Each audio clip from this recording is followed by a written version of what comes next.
In 1994, Yahoo was founded and was one of the largest American companies specializing in providing computer services for its time and still exists today.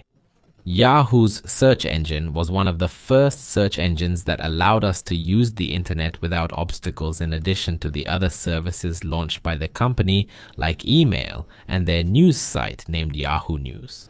Since Yahoo was a leading company at that time, a large number of users were always visiting. In order to secure the data of all these users, it was necessary for them to have databases that could handle such a huge amount of information, and in fact, they did. They built the largest data warehouse in the world, which had a size of 2 petabytes. A petabyte is equivalent to 1000 terabytes, and 1 terabyte is equivalent to 1000 gigabytes, which means a petabyte is 1,000,000 gigabytes. This allowed the site to manage about 24 billion events per day and to decipher the behavior of 500 million users of the search engine every month.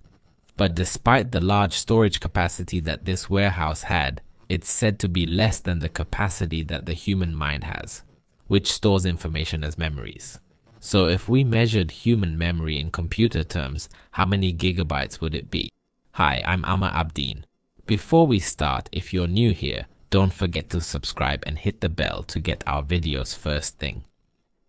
Before we discuss memory capacity, let's first talk about the concept of memory, its types, and how it stores info.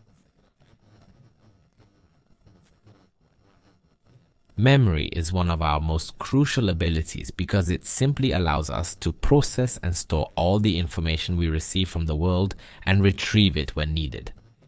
Without it, we wouldn't have language to communicate or be able to develop ourselves. We'd completely lose our personal identity. Memory consists of 3 main types. The first type is sensory memory. This is what your brain stores very briefly, not exceeding half a second for visual info and 4 seconds for audio, like seeing a car or building or hearing a sound without paying attention. But if some information catches your interest, it's stored in the brain as short-term memory. Short-term memory is the second type of memory. This type lasts for a period ranging from 20 to 30 seconds, and in rare cases, a few minutes. If this thing captures your thoughts and interest much more, then it moves to the third type of memory, which is long-term memory. This is what remains stored in our brain for a very long time. Now, if we want to know how memories are stored in the first place, initially, memories are stored through electrical and chemical signals that occur inside our brains, which are a result of the interaction of nerve cells with each other, estimated at 100 billion neurons.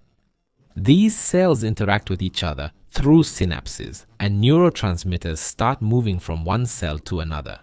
Each of these cells alone has about 1,000 synapses in order to remain in a state of continuous communication with the rest of the other nerve cells.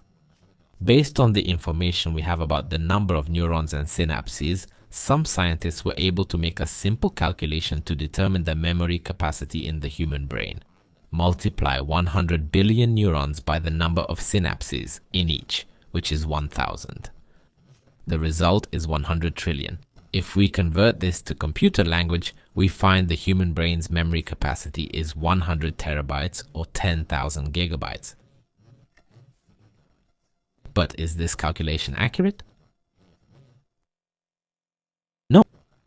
The reason we can't rely on this estimate is that we assumed each synapse stores about 1 bit of information. But this isn't correct. A study by researchers at the American Salk Institute showed that each synapse's capacity is larger than previously thought. One day, researchers were working on a 3D model of the mouse hippocampus, a brain part also in humans and mammals, important for memory storage. While working, they noticed something interesting. Some neurons in the hippocampus are connected by multiple synapses. Instead of when a cell connects to another with 1 synapse, it connected with 2. This wasn't a big deal at the time.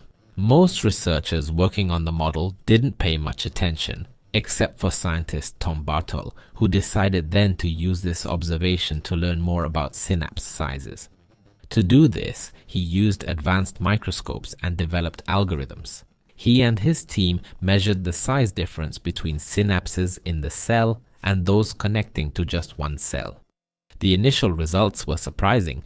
They expected a small difference but found the sizes were almost identical. The variations in size were only about 8%.